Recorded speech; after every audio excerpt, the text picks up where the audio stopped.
Hello everyone, welcome to my channel.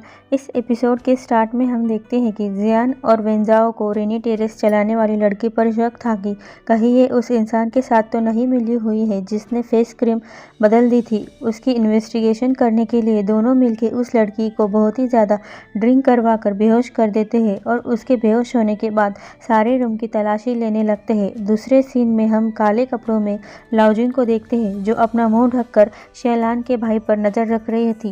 उसे वहां पर यह दिखता है कि वो कुछ सामानों को कहीं पर ट्रांसफ़र करवा रहा है और हम रेनी टेरेस में जियान को देखते हैं जिससे कुछ सबूत मिलते हैं जिससे ये साबित होता है कि शेलान और वो लड़की मिली हुई थी। लान ने ही यूबिंग की फेस क्रीम यानी फेयरनेस क्रीम बदल दी थी।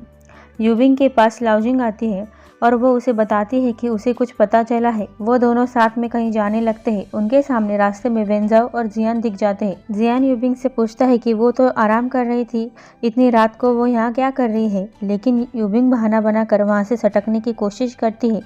लेकिन जियान उसे पकड़कर पूछता है कि सच सच बताओ, तुम दोनों यहाँ क्या कर रही थी। यूबिंग नहीं बता रही होती, लेकिन लाओजिंग उसे बता देती है कि लान ने सारा स्टॉक वेयर हाउस में रखा है। वो चारों एक दूसरे की शक्ल देखने लगते हैं। नेक्स्ट डे लान के घर के बाहर बहुत सारी औरतें इकट्ठा हो जाती है। वो उस पर चिल्लाकर गुस्सा कर रही होती है क्योंकि उन्होंने लान से जो फेयरनेस क्रीम खरीदी थी उससे उनकी स्किन खराब हो गई थी। वो लड़कियां लान से उनकी नुकसान भरपाई मांग रही होती है। वो उस पर कचरा फेंकने लगती है। लान का भाई लान को घर के अंदर खींचकर दरवाज़ा बंद करके लान से पूछता है कि ये सब क्या चल रहा है। उसे याद आता है कि लाओजिंग ने उन्हें फेयरनेस क्रीम की रेसिपी दी थी। उन्हें पता चल जाता है कि लाओजिंग उनके साथ अच्छे होने का नाटक कर रही थी। उसने फेक रेसिपीज दी थी फेयरनेस क्रीम, बटर बिस्किट और सेंटेड टी की।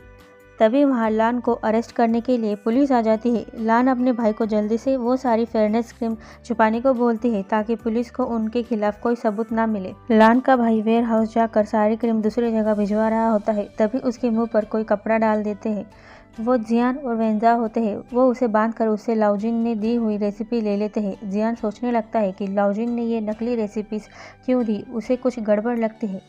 न्यूज़पेपर में लान और उसके भाई की खबर छप जाती है जिसे देख यूबिंग खुश हो रही होती है क्योंकि वो लान को सबक सिखाना चाहती थी। उसके पास जियान आता है। वो उस फेक रेसिपीज़ को यूबिंग को दिखाकर उससे पूछता है कि क्या उसने ही लाओजिंग को कहा था कि ये फेक रेसिपीज़ लान को देने के लिए। लान पैसों की लालची है। उसने जल्द से जल्द पैसे कमाने के लिए उस गलत रेसिपीज़ को यूज़ किया। जियान बोलता है, तुमने लान को सबक सिखाने के लिए ऐसा किया, लेकिन तुम्हें पता है तुम्हारी इस एक गलती की वजह से उन लोगों के साथ साथ तुम भी डेंजर में आ सकती थी। तुमने लान को वो रेसिपी क्यों दी। वो यूबिंग को डांटने लगता है। यूबिंग को गुस्सा आता है। वो बोलती है, पहले लान ने मुझे तंग किया और मेरा साथ देने के बजाय वो उसकी साइड ले रहा है। जियान यूबिंग से पूछता है कि क्या उसने ही एडमिनिस्ट्रेशन ऑफिस में लान के खिलाफ कंप्लेंट की थी। तो यूबिंग उसे बोलते हैं कि उसने शूमो के कहने पर यह सब किया था। शूमो ने उसे एडवाइस किया था। जियान शॉक होता है ये जानकर कि यूबिंग ने उससे हेल्प मांगने के बजाय शूमो से हेल्प ली।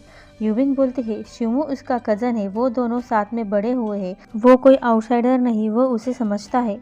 तो ये सीन जियान अपसेट होता है। वो उससे पूछता है कि तो फिर वो कौन है। अपने हस्बैंड से अपने दिल की बात कहने के बजाय वो किसी और को सब कुछ बताती है। तो पागल यूबिंग जियान की फीलिंग को नहीं समझती, उल्टा बोलते हैं कि उनकी शादी बस एक कॉन्ट्रैक्ट मैरिज है। वो बस एक दूसरे की ज़रूरतों को पूरा करने के लिए एक साथ रह रहे हैं। ये सुन जियान को धक्का सा लगता है। उसके आंखों से आंसू आते हैं। वो बोलने लगता है, तुम सही कह रही हो, वो कौन होता है। अब से तुम अपने कज़न्स के पास जा सकती हो, उसके पास फिर कभी ना आए। उसे कोई ज़रूरत पड़े तो वो उसके कज़न के पास ही जाए। और ये बोल वो वहाँ से चला जाता है। लेकिन यूबिंग फिर भी जियान को नहीं समझती कि वो क्या कहना चाह रहा है। आगे लाओजिंग वेंजाओ से माफ़ी मांगते हैं उससे उन दोनों का प्लान छुपाने और झगड़ने का नाटक करने के लिए। वेंजाओ यूबिंग से जियान के बारे में पूछता है तो वो बताती है कि वो कई दिनों से घर नहीं आया है। मुझे क्या, उसे जो करना है वो करने के लिए वो आज़ाद है।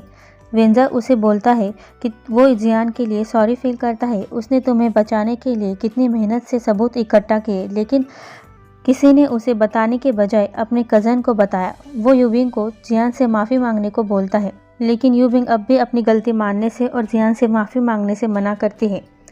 यूबिंग चुपके से जियान पर नज़र रखती है कि वो क्या कर रहा है। तो वो देखती है जियान रेनी टेरेस की फीमेल्स का फ्री में ट्रीटमेंट कर रहा है। यूबिंग अपसेट होती है। वो सोचती है कि ये तो सच में फीमेल्स का ट्रीटमेंट कर रहा है। वो जियान को मनाने की तरकीब सोचती है। उसे जियान के डैड से पता चलता है कि जियान का बर्थडे आने वाला है, तो यूबिंग को उसे मनाने की कोई तरकीब सोचती है। यूबिंग जियान के बर्थडे के लिए बड़ी मेहनत से केक बनाती है और सर्वेंट के पास एक लेटर देकर जियान को घर आने के लिए इनवाइट करती है। वो उसका बहुत देर इंतज़ार करती है, लेकिन वो नहीं आता। बारिश होने लगती है। बहुत देर होने के बाद जब जियान घर आता है तो उसे घर पर यूबिंग नहीं मिलती। वो कहीं चली गई होती है। जियान को वहाँ पर यूबिंग का प्रिपेयर किया गिफ्ट और लेटर मिलता है, जिसमें यूबिंग ने जियान को बर्थडे विश किया होता है। जियान वो केक टेस्ट करता है जो एकदम बेस्वाद बना होता है। यूबिंग बारिश में भीगी रास्ते पर रो रही होती है कि जियान ने उसके साथ ऐसा क्यों किया। तभी वहाँ जियान छाता लेकर आ जाता है। यूबिंग रोते हुए जियान को हग कर लेती है।